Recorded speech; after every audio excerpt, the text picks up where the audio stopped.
Shalom, Malachei Shalom, Malachei Elyon. Parashat Shmini, or Holiness for Priests and Everybody Else. The 8th day of the Mishkan inauguration has a ritual too.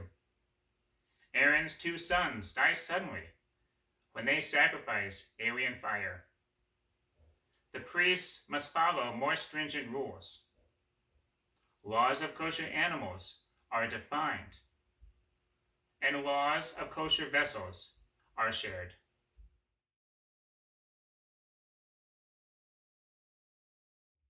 What we eat and what we don't eat says so much about ourselves, about our bodies, our culture, our values. Our Parsha gives some of the categories, definitions of which animals are kosher and not kosher, permitted and forbidden to eat. Here's the verse. These are the creatures that you may eat from among all the land animals. Any animal that has true hoofs, with clefts through the hoofs, and that chews the cud. But the pig, though it has true hoofs, with the hoofs cleft through, it does not chew the cud. It is impure for you. So what's our beef with the pig? At a young age, we learned that the pig is the worst offender of all, the most unkosher, the most treif animal in the universe. And that's somewhat surprising because the pig actually checks one of the 2 boxes. For an animal to be kosher, it has to have split hooves, and physically that's easy to see, just look at a picture, and chew its cud, which is an internal digestion process by which the animal digests the food twice and not once.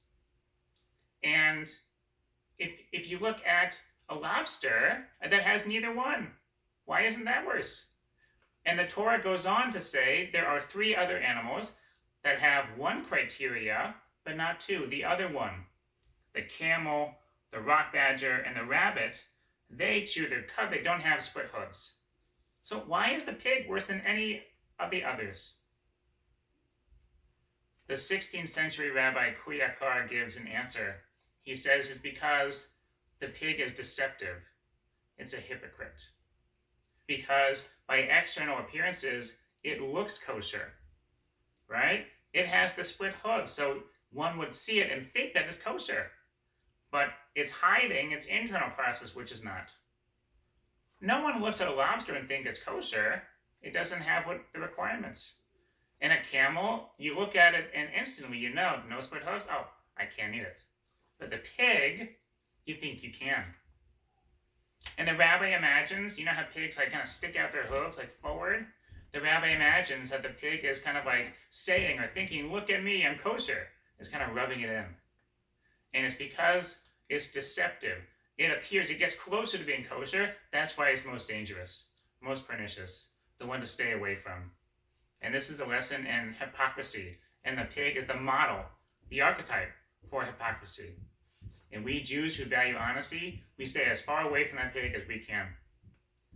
And so when we say no to eating pig, we actually say yes to living honestly, through and through.